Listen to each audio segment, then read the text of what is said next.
Student learner YouTube চ্যানেলে তোমাদের সকলকে স্বাগত জানাই।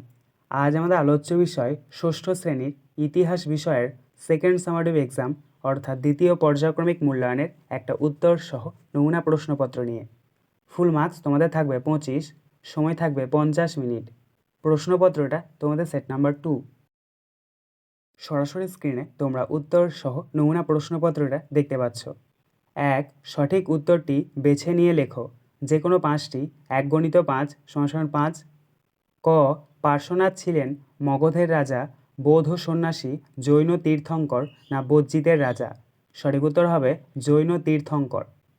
খ. 10 রাজার যুদ্ধে কোন রাজা জয়লাভ করেন? সুদাস, পুষ্পক, ভরত না ভীম? সঠিক উত্তর হবে সুদাস। গ. সংহিতা কথার অর্থ হল চাহিদা করা, সংকলন করা, বিস্তার করা না সংহার করা? সঠিক উত্তর হবে সংকলন করা। ঘ. মেগালিথ বলা হয় পাথরের গাড়ি, পাথরের বাড়ি, পাথরের সমাধি না পাথরের খেলনাকে?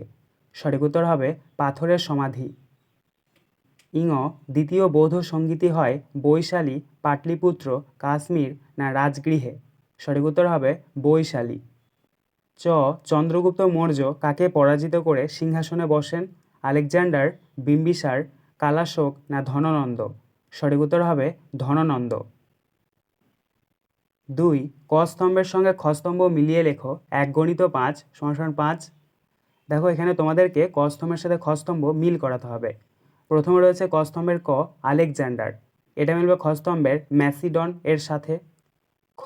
আইহল প্রশস্তি, এটা মিলবে খ স্তম্ভের রবি কীর্তি এর সাথে। গ.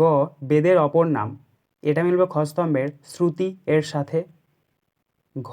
পঞ্চমহাব্রত, এটা মিলবে খ স্তম্ভের মহাবীর এর সাথে। ইঙ. চন্দ্রগুপ্ত মৌর্য, এটা মিলবে খ স্তম্ভের মগধ এর সাথে। 3. নিচের প্রশ্নগুলির 2-3টি বাক্যে উত্তর দাও, যে কোনো দুটি। 2 × 2 = 4। ক. সমস্ত বৈদিক সাহিত্যকে ক ভাগে ভাগ করা হয়েছে ও কি কি? উত্তর. সমস্ত বৈদিক সাহিত্যকে 4 ভাগে ভাগ করা হয়েছে, যথা সংহিতা, ব্রাহ্মণ, আরণ্যক ও উপনিষদ। খ. মগধ ও ব্রিজি মহাজনপদের মধ্যে 2টি পার্থক্য লেখো। প্রথমে তোমরা ছক করে নেবে। বাঁ দিকের ওপরে লিখবে মগধ, ডান দিকের ওপরে লিখবে ব্রিজি। মগধের নিচে 1 নম্বর দিয়ে লিখবে মগধ একটি রাজতান্ত্রিক মহাজনপদ। ব্রিজির নিচে 1 নম্বর দিয়ে লিখবে ব্রিজি একটি অরাজতান্ত্রিক মহাজনপদ। আবার মগধের নিচে 2 নম্বর দিয়ে লিখবে একজন রাজার অধীনে থাকার কারণে এখানে শাসন ব্যবস্থা ও পরিবেশ খুবই শান্ত ও মনোরম ছিল। ব্রিজির নিচে 2 নম্বর দিয়ে লিখবে ব্রিজিতে কয়েকটি উপজাতির হাতে শাসন ক্ষমতা ভাগ করা ছিল। 4. নিচের প্রশ্নগুলির 4-5টি বাক্যে উত্তর দাও, যে কোনো দুটি। 3 × 2 = 6। ক. টিকা লেখো অর্থশাস্ত্র। উত্তর. প্রাচীন ভারতের শাসন পরিচালনার বিষয়ে লেখা অন্যতম একটি বই হল কৌটিল্যের অর্থশাস্ত্র। বইয়ের নাম অনুযায়ী বইটিতে শুধুমাত্র টাকা কড়ির বিষয়ে লেখা নেই, কোনো রাজ্যের শাসন ব্যবস্থা কেমন হওয়া উচিত তার সামগ্রিক আলোচনা রয়েছে। অর্থশাস্ত্রের মতে রাষ্ট্রীয় শাসন কাজে প্রধান হলেন রাজা, এখানে তার কথাই শেষ কথা। এছাড়া বইটিতে রাজকাজের সমস্ত বিষয়ের খুঁটিনাটি আলোচনা এবং একজন শাসকের কি কি করা উচিত তা বিস্তারিতভাবে বলা হয়েছে। খ. টিকা লেখো 10 রাজার যুদ্ধ। উত্তর. প্রথমে তোমরা হেডিং করবে 10 রাজার যুদ্ধ। যুদ্ধের কথা ঋগ্বেদে অনেক আছে, তার মধ্যে বিখ্যাত হল 10 রাজার যুদ্ধ। ভরত গোষ্ঠীর রাজা ছিলেন সুদাস, তার সঙ্গে অন্যান্য 10টি গোষ্ঠীর রাজাদের যুদ্ধ হয়েছিল। সুদাস 10 রাজার জোটকে হারিয়ে দিয়েছিলেন, এর ফলে ভরত গোষ্ঠীর রাজনৈতিক ক্ষমতা বেড়েছিল। নদীর ওপর একটি বাঁধ ভেঙে দিয়েছিলেন সুদাস, হয়তো নদীর জলের ওপর অধিকার বজায় রাখার জন্যই এমনটা করা হয়েছিল। এই যুদ্ধের সঙ্গে পরবর্তীকালে মহাভারতের কুরুক্ষেত্র যুদ্ধের কিছুটা মিল রয়েছে। গ. টিকা লেখো অষ্টাঙ্গিক মার্গ। উত্তর. দুঃখময় পৃথিবীতে দুঃখের হাত থেকে মুক্তি লাভের জন্য বুদ্ধদেব 8টি দিক সমন্বিত যে মার্গ বা পথ নির্দেশ করেছেন তা অষ্টাঙ্গিক মার্গ নামে সুপরিচিত। অষ্টাঙ্গিক মার্গে তিনি যে অষ্টপথের কথা বলেছেন তা হলো 1 নম্বর সৎবাক্য, 2 নম্বর সৎ কার্য, 3 নম্বর সৎ জীবিকা, 4 নম্বর সৎ চেষ্টা, 5 নম্বর সৎ চিন্তা, 6 নম্বর সৎ চেতনা, 7 নম্বর সৎ সংকল্প ও 8 নম্বর সৎ দৃষ্টি। এই সমস্ত মার্গের সমন্বিত রূপ বৌদ্ধ ধর্মে মধ্যপন্থা বা মধ্যি নামে পরিচিত। 5. নিচের যে কোনো একটি প্রশ্নের 8-10টি বাক্যে উত্তর দাও। 5 × 1 = 5। ক. বৈদিক যুগের শিক্ষা ব্যবস্থা সম্পর্কে লেখো।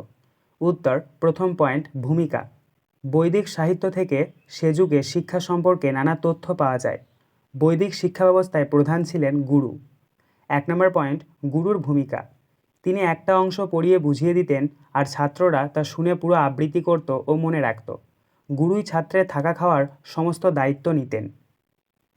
2 নম্বর পয়েন্ট, উপনয়ন। পরবর্তী বৈদিক যুগে শিক্ষাক্ষেত্রে উপনয়নের গুরুত্ব দেখা যায়। উপনয়নের মাধ্যমে গুরুগৃহে ছাত্রের শিক্ষারম্ভ হতো এবং তাকে পড়াশোনা ছাড়াও অন্যান্য কাজকর্ম করতে হতো। 3 নম্বর, পাঠ্য বিষয়। সাধারণত বেদ পাঠের মধ্য দিয়ে শিক্ষাদান শুরু হলেও গণিত, ব্যাকরণ ও ভাষা শিক্ষার ওপর জোর দেওয়া হতো। এছাড়া হাতে কলমেও নানা ধরনের শিক্ষা নিতে হতো। এই সময় অস্ত্র চালানো এবং চিকিৎসা বিষয়ে শিক্ষা ছিল বিশেষ গুরুত্বপূর্ণ। এমনকি ব্রাহ্মণরাও অস্ত্র শিক্ষা গ্রহণ করত।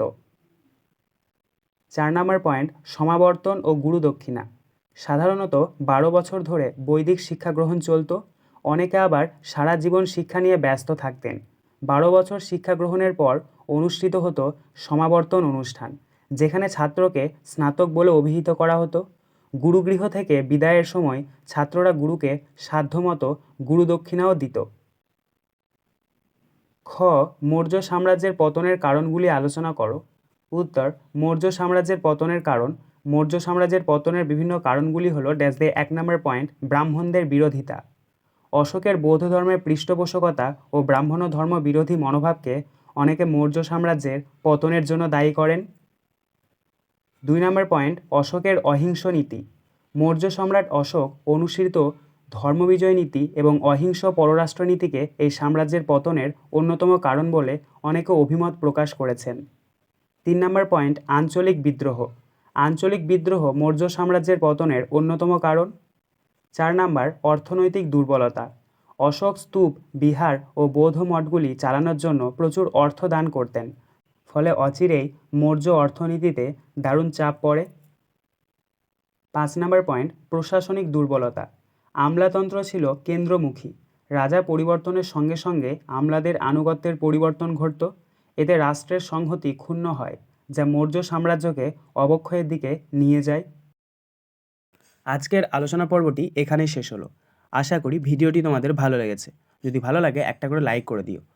সবশেষে তোমাদের কাছে একটাই অনুরোধ, যারা এখনও পর্যন্ত আমাদের চ্যানেলটিকে সাবস্ক্রাইব করে উঠতে পারোনি, তারা চ্যানেলটিকে সাবস্ক্রাইব করে পাশে থাকা নোটিফিকেশন বেলকে অল প্রেস করে নিও এই ধরনের নতুন নতুন ভিডিও পাওয়ার জন্য। ধন্যবাদ।